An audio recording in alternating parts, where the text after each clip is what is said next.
Welcome back. Now, we've been hearing there's some changes being made in the pharmaceutical companies, and today we have the lovely Rachel. Hello. And you've been looking up on the internet about these changes. Well, it's the changes themselves have to do more specifically with herbal remedies in capsule form. We actually had heard about the herbal 60 herbs that were being banned. We also heard about this from our supplier, who actually deals with the herbs, because we deal with herbs in store as well. We couldn't get information, we couldn't get accurate, concise, clear information. Obviously, we were looking to see if we were breaking the law or whether we needed to get an extra licence or what was going to have to happen. So we went to our distributor. He found out some information for us. He found out a few of the herbs. But there is 60 herbs that are going to be banned from April 15th. Gosh, do they give you a reason why these herbs are being banned? No.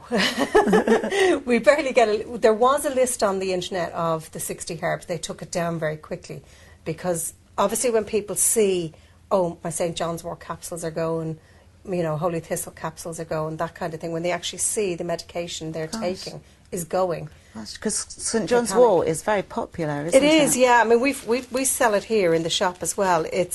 We use it in a raw form. It's what they call a pharmaceutical grade, so it's not fit for consumption of any sort.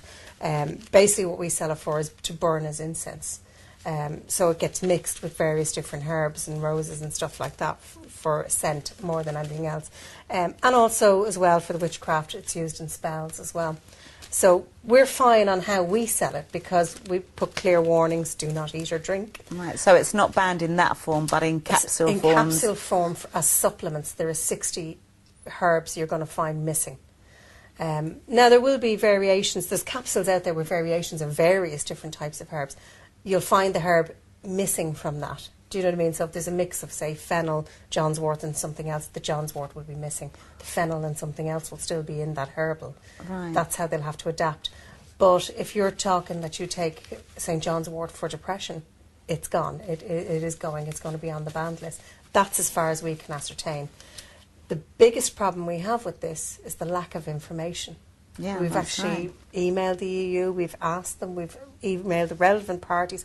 My distributor has emailed the relevant parties. Nobody is giving us an answer as to say, these are the herbs in this form, that's fine. You know, there's no definitive on it. There is a lot of online petitions, and I do urge people to go on to all of them because, again, they're all have information on what's going on. Some of the information is the same, some of it is different. Again, because of the lack of information that's been given to us. As I said, even my distributor can't get the information, and he deals in volumes of herbs. So far as what we can ascertain, it is only in capsule form. That's right, because, you know, these are all preventions rather than the cure. Absolutely, yeah. I mean, I myself, I drink fennel tea. So, yeah, I started drinking that. Yeah, it's fantastic. It's great. Ladies, drink fennel tea. It really is brilliant. It's actually fantastic for hormonal problems and stuff like that because fennel has a natural ingredient that regulates the hormones. So it's great for us ladies, I have to say. It's You have a pile of herbs there. What have we got? Basically, I've just brought a sample of 4 in that we have been told are on the banned list. Again, as I said, the list went up on the internet of 60 herbs and brands. And actually, if I'm right in thinking, one of the supermarket chains in the UK, their herbal capsules are also on the banned list. They'll have to withdraw them. So there is a lot that's on the banned list. When that list went up, I think it did cause more of a stir. And people started signing up to the petitions a lot more. So the list was very quickly taken down. I'm not pointing fingers, but I'm just saying now we can't get the list. Okay, so there isn't a list. Is there a list on the internet where you can? You can keep trying and keep searching. My best advice to people is to go onto the internet and look at all sites and every site, even the EU site as well, because the EU site does have information on it. The European Community site does have information on it. Again, it's limited, but get as much as you can from as many sources as you can.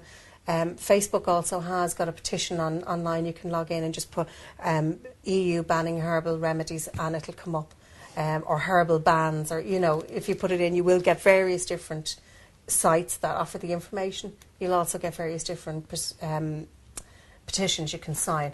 It's the only way we can get it. I mean, we have a distributor who is in the business of importing and exporting herbs, and yet he can't get the information. He can't get a clear answer either. So it looks like it's just kind of trying to, just let's do it and don't be bothering us about it, really, you know. Say if you've been on these herbs for a long period of time, you've been taking them for maybe a few years in your life, would there be an effect if suddenly you just stop because you can't get them anymore? Yeah. I mean, what effect could that have? I think particularly the likes of St. John's wort, which everybody knows, I mean, this was banned in Ireland, so this is completely, even in this form, it's actually banned in Ireland. And that helps with lack of sunshine, doesn't it, with depression? It does, depression. Which England and Ireland have lack of sunshine. That's why, because it was a huge replacement for Valium. And people were tired of going on the Valium and the Prozac and stuff like that, so they took St. John's wort capsules instead. So obviously Ireland is the hub of the pharmaceutical industry in Europe, was losing actually billions to this product every year because people were saying, well, I can take St. John's wort and I don't need to get a prescription for Prozac or exactly, anything like rather that. than Prozac, and it costs 40, 60 euro to see a doctor in Ireland. So there's the saving altogether, you know. So this kind of in Ireland, maybe 12 quid. So people were going out and buying it. So they banned it. And then people were going out and making teas and tinctures and all sorts of stuff. So they banned the actual herb itself. So we can come to our own conclusions, really, why they're banning it. It is down to money, I think, at the end of the day. It's we don't want pharmaceutical companies losing money. And I can understand they want to be able to control and regulate the substances as well. I can understand that. And we're all for control and regulation of the substances. But downright banning and giving people no option on the shelf then, other than a prescribed pharmaceutical drug and no herbal remedy. Yes. You know. So have they taken them all off the shelves now, or is it going to be a slow, gradual thing, or they're all coming off? It's a blanket ban on the 15th, and that's it. So after the 15th, you'll notice your St. John's wort's missing. Those people who take holy thistle, which is again it's a rare one in a capsule form. Not a lot of people take that, but what does that do for holy thistle? Holy thistle is a great purification. It's a great blood purifier. So a lot of people take it like garlic capsules, and you'll actually find that holy thistle is in some garlic capsule tablets as well. So it's a great blood purifier. Elder or mullein flowers as well. So all of those kind of things. This is great for bronchial tubes. So again, all of this is going to be gone. Well, thank you very much, Rachel. That's been wonderful information. Oh, as much as I can give you. Well, we've been listening to and learning from the wonderful Rachel from the Black Rabbit. And don't go away, because coming up, we're going to be talking motivation.